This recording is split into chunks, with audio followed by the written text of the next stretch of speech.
Hello, I'm Jeff Myers, and welcome to Elgin Today. On this edition, let's start with a look back to December and Winter Wonderland, as 4,000 folks or so enjoyed all kinds of holiday fun downtown.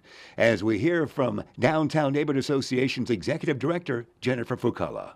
Police Chief Jeff Svoboda and his police personnel are very adept at helping serve a holiday meal to seniors at the Senior Service Center downtown. Councilwoman Tish Powell has all the details about the annual Martin Luther King Jr. Prayer Breakfast, which is slated for Saturday, January 13th. Elgin Today was at the Heritage Ballroom in the center of Elgin recently for a promotion and oath of office ceremony for the Elgin Fire Department, as we hear from Fire Chief Dave Schmidt.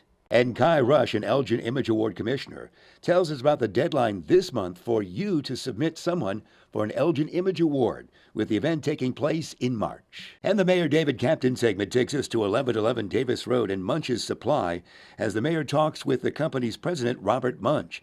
It's a new business here in Elgin. It opened in November. It supplies heating and air conditioning supplies for contractors. And with our winter weather season in full force, that means it's time to enjoy City Skate in downtown Elgin. We'll have these stories and more on this edition of Elgin Today. The Downtown Neighborhood Association Winter Wonderland in December was wonderful. You saw Mrs. Santa, reindeer, and a crowd of about 4,000. One of the highlights of the day, the winter open house for the Elgin Police Department, as Christy Schmidt, a crime prevention specialist, tells us more. We want the public to come in and feel welcome and learn more about us. We give mini tours because the full tour takes about an hour, but we try to show the highlights. So we show the patrol area, we show something about our jail and our juvenile holding cell, we show communications where we take the 911 calls, and our officers talk about the different things that people see along the way. Seems like everybody enjoys themselves here today. It seems like it, yeah. We got a lot of folks in today. I'm just glad that people are interested. You know, that's what we want. We want our community engaged with us and knowing what we do and, just having a relationship with them. And the tactical phone and Santa, the kids love, isn't that right? That they came up with last year. We're like, what can we do with this to make it interesting? I was like, duh, talk to the North Pole, of course. So yeah, kids are really enjoying that. So Santa's in video form and the kids hear Santa. Santa's at the North Pole, not on site, and the kids put on our negotiator's gear and get to speak with him there. We are checking crimereports.com. So I don't know if you are familiar with that, but if you live in the city of Elgin, you go to www.crimereports.com and it will pop up. Can you see up here on the screen? It will pop up your address, like right here, let's say, and then you will see all the different incidents that is around your house. So you can filter it. You can go 6 months, you can go 3 months, you can go a week. And then it will pop up and you can double click on the icon and it'll tell you what the incident is.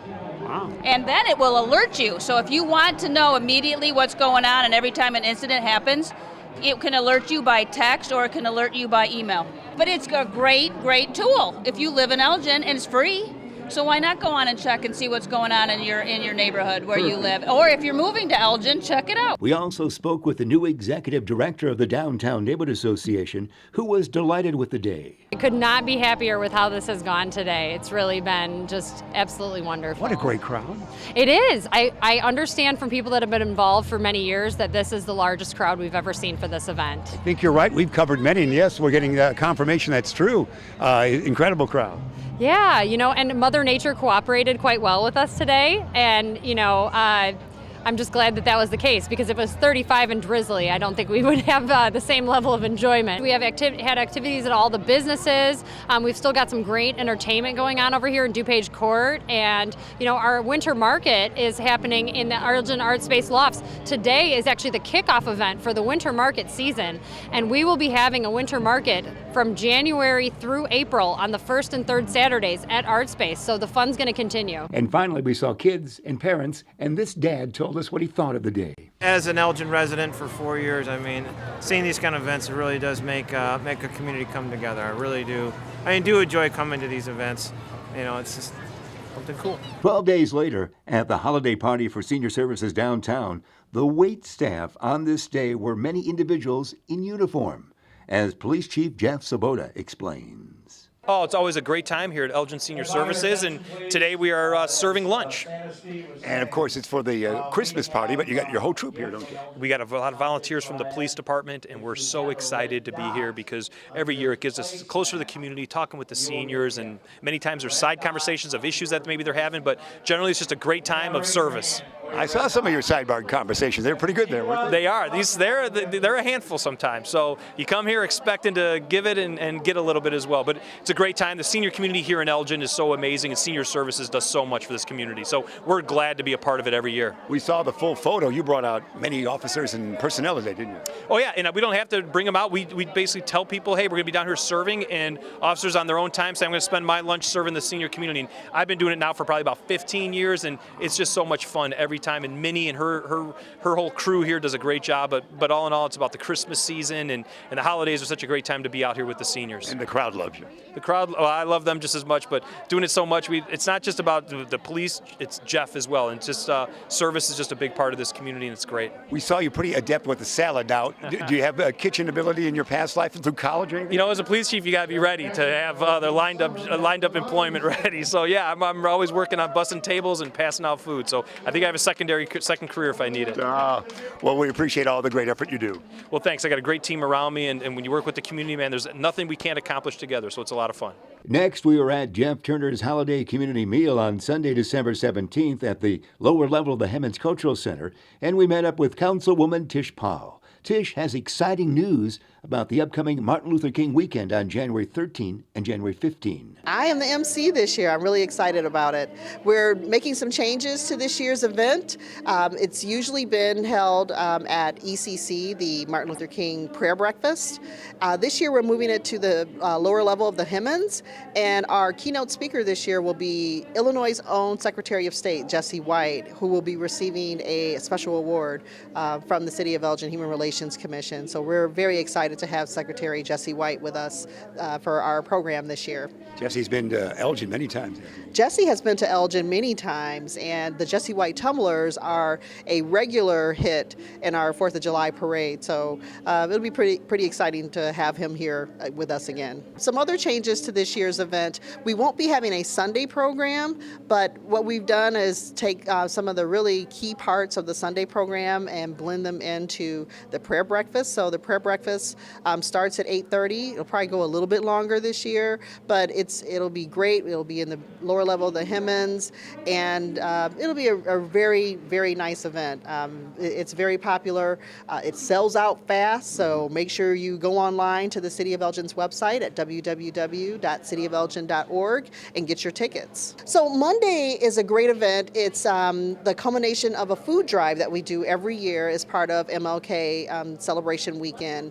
And our Elgin Youth Leadership Academy and several other students around the whole Elgin area participate in a day of service. So as part of that day of service, they do a food drive. They go and take all of the food that's been collected during the course of those weeks leading up to Martin Luther King holiday. They go to a local food pantry, help sort the food, they weigh it, get an idea of how much they've collected. Then they come back to the center of Elgin and participate in leadership activities during the course of the day to really kind of build their leadership skills and really take to heart what Dr. Martin Luther King Jr. really talked about in terms of his vision and his dream for our country. Now this month of January is also a factor for the upcoming Elgin Image Awards, as the applications are due this month, as we talk with one of the Image Award commissioners, Kai Rush. January 24th, and it's at the end of business day. You need to be able to get that in. But think there's some kind of individual out there, Elgin citizen, or a business, or maybe an organization that you want to recognize. Now is the time to let them know how awesome they are in our community. And so it's a time to get that application in by January 24th. And then we hold the Image Awards at the center of Elgin on March 15th. Thursday. And so we have this big spiel, and no matter what, whoever you nominate, they they still get a certificate, okay? And there is an award at the end. We do give out usually about 14 to 16 awards, but everybody gets a certificate. And you know what? That nomination sometimes means more than the actual award that you get. So just nominating, letting that person know how much they mean to our community means so much and motivates everyone. Now, we can go up to the city site and see that application, can we not? Absolutely, and all you got to do is go straight onto the city site, and you'll be able to pull down the application. It's not that long. You don't have to fill in that many words, but it is nice to put in evidence of why this person deserves an image award. You know, when we just get a small paragraph that just says this person is great, that's great, but we give us a little bit more why that person's great. Put some articles in there. Let us know why this person, this organization, or this business deserves to be get an image award. As you mentioned at the top of our interview, the paper, folks needed paper, they would simply go to City Hall and pick that up. Yeah, absolutely. They can get a paper one, they can drop it off there, they can email it in. It has an email address at the bottom that you will actually send that application in, and they'll usually confirm back with you and let you know that they received that application. Remind us how you got involved with the Elgin Image Award, the commission. I just decided to apply to be on an image commission. I felt that I could give back to my community, and that you frequent so many things in the community, and I'm a big part of it, that I want to make sure that Elgin is known as the best city in this state. Elgin, there is nothing that tops this city because it has the greatest people and some of the greatest places, and we build that community together. And sometimes in that community, we need to, with the Elgin Image Awards, recognize all those awesome citizens that pop up and make this such a great community. So we definitely want you to fill out an application by January 24th and let us bring together and come together all the awesome people that make up this awesome community. Elgin today was honored to be in attendance for an Elgin Fire Department promotion and oath of office ceremony that took place recently at the center of Elgin and the Heritage Ballroom. Fire Chief Dave Smith would tell us about this day. Today we're celebrating the promotions of two members, Lieutenant Mike Owen promoted to captain and firefighter Brian Kick promoted to lieutenant. Both gentlemen around the department since the middle 90s. They've both served in various roles throughout the community and throughout the department. Mike served mostly in the emergency medical services area where he's going to continue to serve. Brian's been one of our lead fire investigators for over 10 years and also a 15-year paramedic. So a very exciting day. As I mentioned with Brian, you know, when he saw that the education was important, he doubled down and went back and got his education so that he could get promoted and not lose an opportunity to seek that promotion before his retirement. Yeah, so Mike Owen, you know, another, like I said, second-generation firefighter. His dad, Lou, grew up in South Elgin, was the fire chief there for many years. I believe he retired with about 40 years on the job, and still local in the area, and kind of gave that desire to be a firefighter to Mike, and kind of similar to me, and I'm sure Mike grew up in the firehouse and knew this was the job for him. So very exciting for his father to be here today, I'm sure. Fire Chief Smith also told us the department recently saw one of their personnel retire. We did. So Captain Tony Bialik, on Saturday was his last shift. Tony served the Elgin Fire Department for 39 and a half years. He came on May 31st of 1978, and as I mentioned, about 39% of our department wasn't even born yet, and that shows how long Tony's been on. But Tony served his career, just a phenomenal job, a backbone of the department, very involved with our pension program, very involved with our dive program, and he'll absolutely be missed. You know, losing someone that's been around for 40 years, that's tough. That's a tough one. Big shoes to fill for Mike.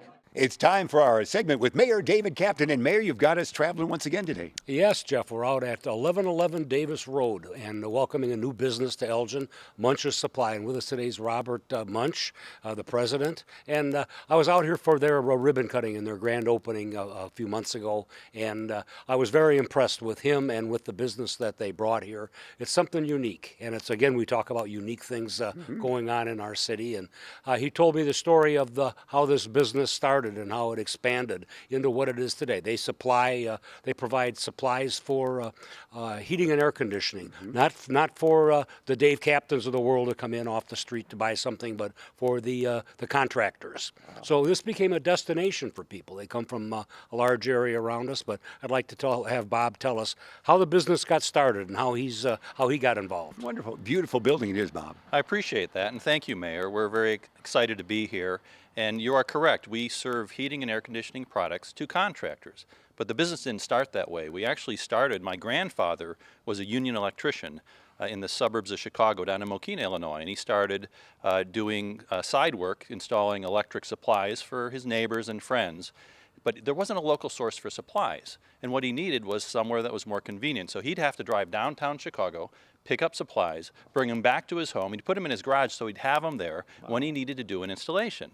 Well, his buddy started figuring out he had supplies in his garage, so when they needed work or product, they would come over to see him, buy the supplies from him, and it got to the point where he was making more money selling electric supplies out of his garage than he was actually doing the side jobs. And that's where Munch Supply started. Wow, it's a great story, Mayor. It is, and I think it's a great story about business in America. You know, it's about the American dream, and here's a guy that started out doing repair work and created this business, and you see it around us today. And they moved here. They like it because of the high ceilings. They serve everything from small parts to furnaces to water heaters, all kinds of things, and it's really You're pretty handy that way, aren't you? not really. No.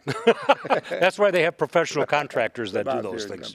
No, but it really impressed me with the building and with the business here. And one of the things that Bob was telling me is that they draw businesses from far away, and they drive here as a destination. So Elgin's become a destination. Wonderful. And you have lots of outlets in the Chicago area, don't you? We do, and when we think about where we're going to put a new location, there's two main factors. One, where are our customers located? Where are their places of business? Where do the contractors reside? And the second thing is, where do they do the work? And the great thing about Elgin is it provides both of those opportunities for us. A lot of our contractors are based here, and a lot of them do work in other areas. So now that we have a convenient location here, especially with the proximity to I-90 and 31, they're able to easily come into this building, which is a fantastic building. You mentioned the high ceilings. Yeah. This is one of our first locations that we've opened that has ceilings as large as what we have here, which I think near 30-foot ceilings. So we're making sure to take advantage of that height so that we have all the products, all the heating and air conditioning supplies that contractor needs when he needs it. That's great, Mayor. Bob, when a contractor comes in, do they call you in advance and say, I need certain parts today, or I need to place an order, just like I would with a supplier someplace, and they're going to drive 50 miles? I'm sure they don't want to stand here. Their time is valuable, too. They don't want to stand here and wait for stuff to be picked. So I'm sure that there's got to be a way for them to get the supplies that they need. Absolutely. In fact, there's many ways they can place the order. Some of them will place it in advance through the internet. They'll call us on the phone, send us an email. Others will come into the location and place the order right at our counter. But the critical thing is, when your furnace is down, when you're in the middle of winter and your furnace, you don't have heat, you need that fixed immediately. So the critical piece for the contractor is you have to have all of the pieces, all of the products they need so they can install that job same day. And that's one of the services we provide. That's so true. Somebody lost their heat recently, and he said, you never think about your heat until you don't have it. That's for sure. It's just like your electricity. When you go flick that switch, you expect the light to come on. Bob, can you tell us a little bit about, and since you've been in the business, some of the changes that are occurring? When I was out for your open house, I saw a number of your suppliers here, and they're selling thermostats and all kinds of energy efficiency equipment and changes for furnaces. What types of things do you see that are really in demand now? Well, energy efficient products is a big driver in our industry. That combined with communicating products that talk to the internet. Everybody wants products that have the serviceability where a contractor doesn't need to come on site to be able to tell what the problem is with the furnace. So now with a communicating furnace, a furnace that's able to pass those error codes and information across the internet to the contractor, he can come out and make sure that he has the parts he needs to service your product before he even lays his hands on it. That's great, man. You're going to have to dummy that up for me a little bit now. This is, so the furnace actually has a microprocessor in there that says that this part is failing or this part has failed, and so the service technician can connect to that, or will automatically connect back to him. Right, yeah, that information tells the contractor what type of error is occurring on that furnace. Is it a venting issue? Is it a gas issue? Is it a pressure issue? And they can take that information and then make sure that they're bringing the parts out that they need to make that repair. So they can leave that house with that furnace operational. Wow, we need to be wired like that for our bodies, don't we? I think that would be helpful, yeah. And I first heard about this talking to a farmer, and John Deere was doing that with tractors. And they would, a message would be sent to him and to the supplier that there was a problem starting to occur with a bearing or something like that. So that's fascinating stuff, and it saves a lot of money, saves a lot of time, and so you could automatically then plug in and say this is the part that Dave Captain needs for his furnace, and saves everybody a lot of time and money moving back and forth. That's great. And not just the parts you need, but if the furnace is in need of service. If there's a service reminder that comes up, it passes that information on so they can provide the service for you. And the other products that you saw when you came out for our grand opening was energy efficient products. Yeah. Again, that's a huge driver in our industry, trying to make the products as efficient as possible to make sure that it's saving people money. Well, Mayor Captain's the energy efficient mayor, are you not? Well, yeah, and that's one of the things that I talk about is that it keeps the energy efficient furnaces and energy upgrades, keep the money local. And I always worry about the money going up the chimney or going to Commonwealth Edison. And if we can keep that money local and spend it in Elgin, I mean, it pays us back double. It creates a ripple effect. With that in mind, we're down to a couple minutes, Mayor. You wanted Bob to talk about the roof, didn't you? Well, a little bit, yeah. And it's not his area of expertise, but that's also what makes this unique. Is not just the business that's inside the building; it's the building itself. And on the roof here is an array of solar panels. It was installed by the owner of the building. And they sell electricity back to the grid on Commonwealth Edison. Maybe Mr. Munch can talk a little bit about what their obligation here, if they have any, for the electricity, or how it affects the operation of what they do. Well, the impact it had for us is we wanted to make sure that we were going into a fairly green facility. And when we heard about the solar panels on the roof, especially being in the business of selling energy efficient product, that excited us and certainly made this an interesting location for us to choose. Great. Bob, quickly, you grew up in Chicagoland, didn't you? I did, yes, down in Joliet, Illinois. Wow, great. So he's a local boy. Yeah, well, pretty close. Yeah, and it's it's exciting to have companies like this, and the new technologies and the new things that are out there are just amazing, and great progress for everyone. And the payback for us is tremendous. And I think that the new technology brought here, and I think that for me, here's a learning experience. I never knew that furnaces could do that, but now it's something that I think we need to talk about locally as well. You're amazed when your car says low tire. It does, yeah. Well, it says it all the time on my car now, so the little switch went out. Bob, how big is this structure? It's about 44,000 square foot. Wow. And it was already built. You just referred. Yeah, we just moved into an existing facility. It's so nice when you have that, isn't it? It is, yeah, and that's one of the things that we try to provide here in Elgin is a number of different sizes. And everybody's got a little different need. And Bob and the people here, the trucks pull up in front, and the contractor comes in. He's got some heavy things to load. They have to move these things around, and it's amazing to me how they can go up as high as they do to pick these things off of the shelves. So, what's your address again, Bob? We're at 1111 Davis Road in Elgin. Easy to find, isn't it? It is, and it's. We're looking forward to a great partnership here, and we're going to talk a little bit about in the future with job training and getting young people involved in the businesses like this. All right. Well, welcome to Elgin. We're so delighted you're here. I appreciate it. Thank you so much. All right. Thanks, Bob. Mayor, as always, wonderful to get the conversation. Yep, and that's. We look forward to a whole year of conversations with unique businesses and introducing new people to the city of Elgin. Well said, Mayor David Captain, and that's our segment with the mayor and Bob. Tuesday, December 5th, as we see in these still photos, courtesy of Bruce Shipyore, Larkin defeated Elgin 51-43 boys basketball-wise, as this was the second time the Maroons played on the newly refurbished floor with also a new scoreboard and new bleachers. This night was the first time that Larkin had seen the new look. A girls' game opened the night with Larkin knocking off Elgin, but both teams showcased the floor well.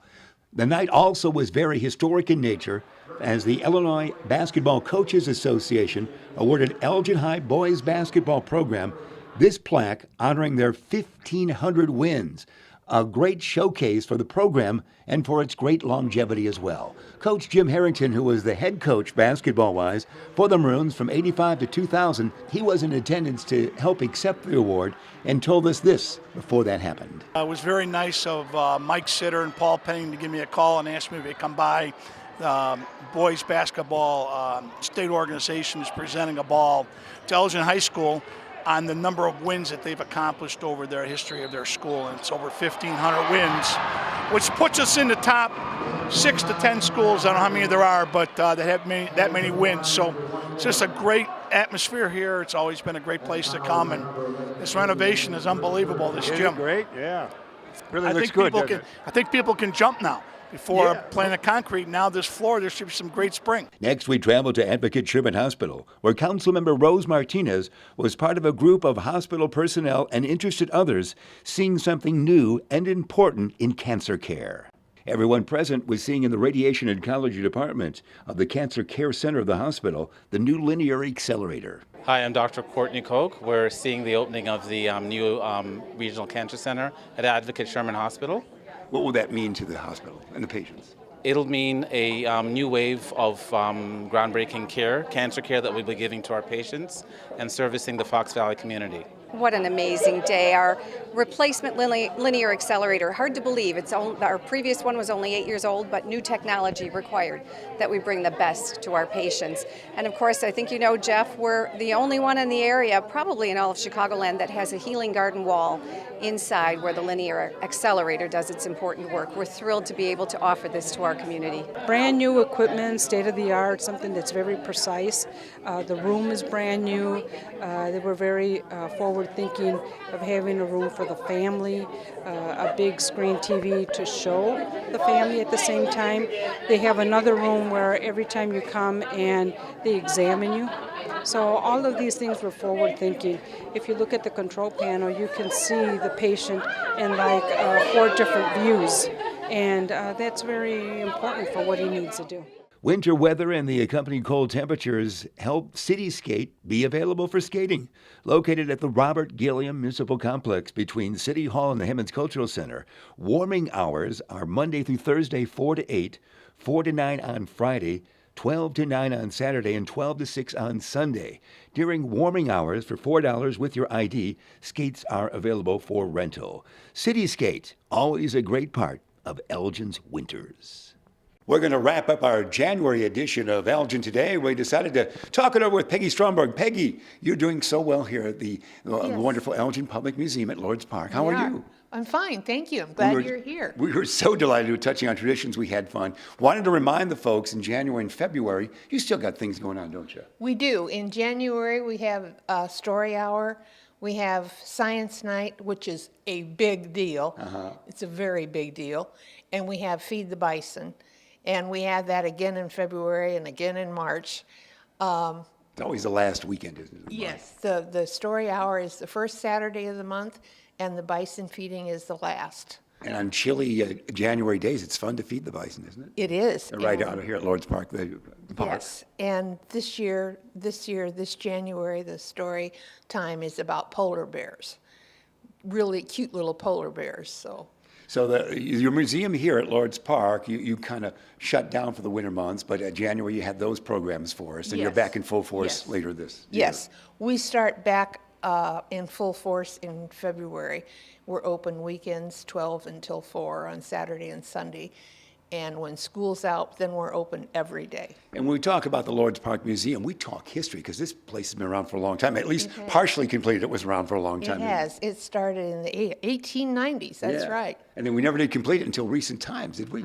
No, it's not complete yet. We never will complete it. But it was, you left out a spot, but we've added to it over the years, haven't we? Yes, we added that wing on the east wing we put on in 2000. All right. Mr. Lord passed away before it was done, isn't that right? Yes, it had the middle section was done, and he died. Then his wife built the west section, and then she died, and it sat here for a long, long time. Yeah, that's why we want to make sure everybody knows about Lord's Park Museum and what we call now the Elgin Public Museum. That's wonderful. Thank you. And congratulations, you do a great job here. Thank you. Touching on Traditions was delightful this year. It was very good. All right, from the fabled museum, we're all set, and I'll be back again in March. Okay. Okay, fine. We have a speaker coming in March. Mark it on your calendar. Thanks, Peggy. You're welcome. Goodbye. We'll see you next time. You. You can learn more about the information you saw here in Elgin today, or about city services, programs, and events by going to the Elgin website at www.cityofelgin.org. And now the City of Elgin has a 311 contact center. Elgin 311. Call, click, connect by calling 311, the city's information and request resource. For everyone here at Elgin today, I'm Jeff Myers. We'll see you next time.